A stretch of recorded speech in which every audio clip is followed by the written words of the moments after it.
crimes that most illuminate the imagination of 18th century London, and you'll notice them showing up in some of the execution stories. In Gatrell, the armed robber, the highwayman would have been one of the most feared and common kinds of serious, almost certain to get you hung. Arson, and especially rioting. This is from the Gordon riots that took place in the 1770s, actually resulted in the burning down of the Newgate jail, which that may actually be. They're firing the jail, which had just been built. And the powers that be in London were very displeased, and they executed, I think, 30 or so of the Gordon rioters. They were actually anti-Catholic riots that broke out, and even though it was a Protestant regime, there was quite a violent repression.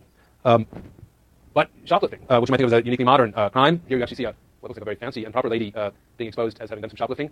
She almost certainly would not have gone to the gallows for that, but had she been a servant girl, she may well have. And one thing you'll notice from Gatrell's account is how many women hang. This is not a society that's at all squeamish about hanging women. They wouldn't hang you if you were pregnant. And as we'll see, that the jails were very loosely organized, and people came in and out of them, and women were not separated. And you can imagine there was powerful motivation sometimes to get pregnant. They would call it pleading the belly. You'd go in front of the judge, and they say, you can't send me to Australia. You can't hang me. I'm pregnant.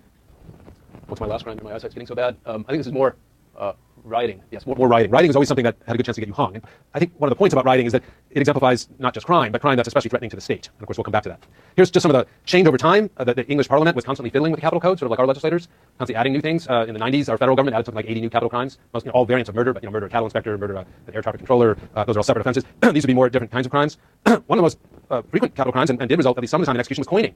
People would shave a little bit of the precious silver metal from a coin and try to pass it off, and keep enough of that silver, and eventually it adds up. Essentially a form of counterfeiting, either making false coins or, as I said, filing these. This will just enough of these slides up so you can study them more at your leisure. Execution by felony, 1805, so it's kind of in the latter part of the period we've been looking at. You see that murder has a fairly high percentage, not surprisingly perhaps, but notice only 20% of the 202 murder sentences in this particular court during this 3-year period, only 20% get a death sentence. So even though this is bloody England and they're hanging people for all kinds of crimes, they're not necessarily hanging you, even for the most serious crimes. Some of these people would have gotten a branding. By 1805, some of them would have been sent to the early prisons. At this point, 1805, the main option of transportation had been closed off because it was the United States, which had been lost to English control in 1779 or so, and Australia would come a little bit later. Rape, relatively small percentage. Not clear why that is. Maybe like today, ambivalent feelings on the part of the legal system about protecting women. Burglary, 21%. Higher rate of executions than for murder, right? So a housebreaker. Forgery, one of the crimes that could get a woman hung very commonly, forgery. Okay, so a couple elements of the English system that I just want to touch on briefly. Trial by jury, of course, integral. And the jury had no sentencing power. In fact, really the only thing the jury could do was acquit. I mean, it was the only way to affect the punishment. Most defendants would appear at the dock, as it was called, without any representation. Lawyers were not common in these days, and that included the prosecution. Typically, it was a private prosecutor. The victim, sometimes assisted by a police officer, would do the prosecuting. So it was not a heavily lawyered system. One of the most important parts of this English system was pardoning.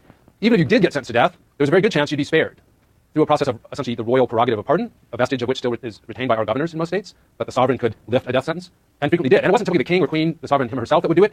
Their power would be exercised by essentially a network of aristocrats and elite citizens who would essentially petition the king's ministers for a pardon. And there's a very interesting study and chapter by Douglas Hay that I recommend for next time. I'm going to try to make sure there's a PDF up over the weekend of that if I can find it. But this pardoning power was a very interesting process because people would essentially campaign for a pardon. Let's say you were sentenced to death. Your family would be out there essentially going to their betters in the community. If you were a kind of working class person, you'd be going to the local earl or duke, pleading your case to them, hoping they would go up the hierarchy to their to higher ups and ultimately to London. And part of what Hay argues is you can imagine that this represented a tremendous opportunity for nuancing the terror of punishment, rewarding those families or communities that demonstrated the most obedience or most respect for authority, etc., creating a very, in a sense, complicated and a detailed way to inflict both terror and pain, but also mercy on a very regular basis. And this will just give you a quantitative sense of these capital convictions in roughly 25-year periods, with always more than 50% being executed, but you can sometimes being pardoned, sometimes as many as 97% near the end of this period. But there are some times when it gets as many as half are being executed. This is an interesting period because it comes right after the American Revolution, when you can imagine there was a lot of crime from demobilized British redcoats, and also a felt need by the state to repress crime with terror. Who hung? Commonly poor people, as today, but every once in a while an aristocrat. And those were often some of the most celebrated. One of the most famous, which is actually depicted here, although inaccurately, was Lord Ferrers, who was actually a close cousin of the king. But he was also something of a dissolute lout who drank a lot, and one day, attempting to pistol whip his steward for insulting his horse, believe it or not, he mortally injured his servant.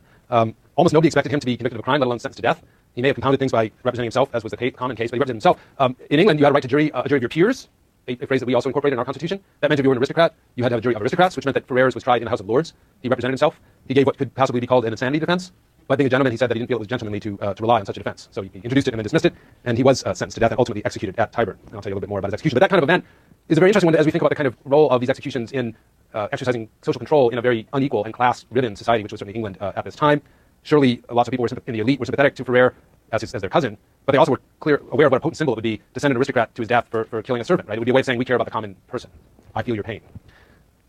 This gives you just kind of a quantitative feel of the percent hanged in some sites. I'm sorry, birthplace of the person. One some of the trades involved. Now, let me maybe just quickly march you through what you might think of as the elements of the scaffold ritual in England. So you begin with the jail. You're in jail. This is actually an image of reading jail in the 19th century, in the Victorian period, the end of the Victorian period, but it wouldn't have been very different from the 18th century. And it was a mix of people awaiting trial, but others awaiting punishment. Some of them sentenced to death, some not. These are actually words from the very famous poem by Oscar Wilde called The Ballad of Reading Jail. As you probably know, Wilde was sentenced to jail for the crime of sodomy in the very end of the 19th century. And he writes this poem. It's the whole poem is worth reading. You can read it online. But here he talks about sort of watching another person walk in this little exercise part of the jail who's going to hang. He says, I walked with other souls in pain within another ring and was wondering if the man had done a great or little thing when a voice behind me whispered low, that fellow's got to swing. So the jail was a part of a penal ritual. That's where you'd await word of whether you'd been pardoned. And so it would have been an excruciatingly tense period, but not a long one. The description of, I think it's Harwood's execution that is given by Gatrell, he is executed, I think, 2 months after he's sentenced, right? Whereas the average time to execution in California is like 27 years or 28 years. Now, before you went to your execution, there would typically be a Sunday sermon. That is, religion was a very important part of this whole process. You would be taken from the jail, along with other people condemned to various non-lethal penalties. You'd be put in a special section of the church. The church pews would be filled by the leading citizens of the town, who would often pay a price to get to sort of watch this religious experience. And they would have essentially an execution sermon preached, something like what you heard the political authorities telling donkers, some mix of hell and fire and terror and possibility of redemption. One of the most important public parts of the hanging ritual in England was the procession. You'd be taken from the jail, put in a cart, as I showed you, I think, on the very first day. The kind of cart used to bring animals to the slaughterhouse. Usually there'd be a number of people on the cart. There'd be a minister or priest as well, and the sheriff's deputies, of course, to make sure that nobody interfered. And it was part of the ritual of a hanging day that this procession would go from the jail to Tyburn. And if any of you know where the Marble Arch is in London, it's roughly where the Tyburn hanging tree stood. It's about 2 3/4 miles from Newgate Jail. But if you were a particularly notorious criminal or had a lot of followers or fans in the city or family members, either much hated or much loved, it would be thronged with people. And so it might take you 5, 6, 7 hours to get to the hanging place. Along the way, you would stop essentially at pubs, and you'd stand up in the cart and give a speech, be invited at least to give a speech. And if you gave the right kind of speech, admitting your crimes, encouraging people to watch their children, not let them stray, etc., you'd be comforted with flagons of wine and ale. So often by the time you got to the hanging, it's likely that you would have been fairly intoxicated, and that certainly has to be counted as one of the few comforts of this ritual. Lord Ferrers, by the way, because he was an aristocrat, was taken to his hanging in his own coach rather than in a cart. He was not to be so degraded. He was his own coachman who wept the entire way, we're told. He requested wine, but was told that the crowd was so hostile toward him that he essentially might be lynched if they stopped. And so he was the first person to be denied this sort of traditional pub crawl on the way to Tyburn. So here's what Tyburn looked like schematically. That's the Marble Arch now in London. You can see it's still an open area with some relief. That is, the land's tilting down, so you can have a large group of people. Here's how it looked in the day, as somebody would have been brought up after their pub crawl in the cart. And just take a moment to just take in the scene. It's a combination of tailgate party, market day, religious experience. Right? There'd be preachers walking around trying to save people. There'd be pickpockets working the crowd. There'd be lots of people selling sausages and whatnot, drinks, no doubt. Pubs would be open, and people would be pretty intoxicated. As you can see, some bleachers constructed for perhaps more elite citizens who would not have been wanted to have been with a hoi polloi down here on the ground. You can see there's a phalanx of soldiers bringing the cart through. Another common feature of the execution scene was broadsheets.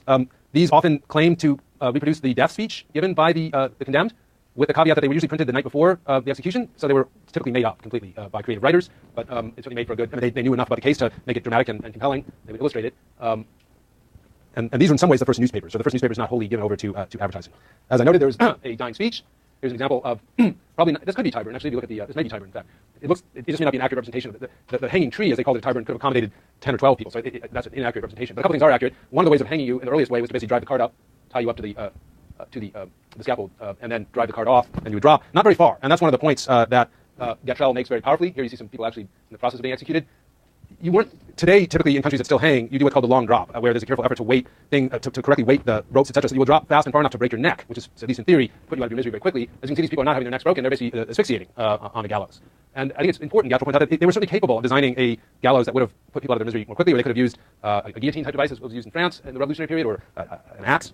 It's pretty clear they chose to use hanging in a strangulation way because of its powerful visual effects. Folks, this is an era without movies and other cinematic delights, but it's not an era without entertainments. What would have been, say, a common entertainment that people might have gone to, say, in Elizabethan or even 18th century London, other than watching a hanging like this? What other kind of entertainments might you have gone to in London? A play, right? If you ever visited, they reconstructed Shakespeare's Globe Theatre just south of the Thames, pretty much along the lines it was originally built. Raise your hand if you've been there. It's a great, make sure you go there the next time you're in London. You can see a play for like £5 if you stand, and it's a whole great experience. The point is, next time you see a Shakespeare-style play, the way it's actually put on, where the crowd would have been standing right at the stage and exchanging words with the actors, and things would have been thrown, from the actors. When I was there at the Globe, an actor actually threw an apple that he was eating out into the crowd, and someone caught it, and people are drinking. That's very much what you would have seen at an execution. It would have been like a play. You would have been up front, and the whole point of this hanging ritual, the fact of strangling on the short rope, is to create the most dramatic and, frankly, grotesque kind of physical expressions. The body does not expire neatly in this kind of hanging.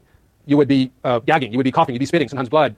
There was the fact that people urinated and defecated in ways that would be visible and certainly pungent to people in the close-up ranks. People had white cloths put over their face.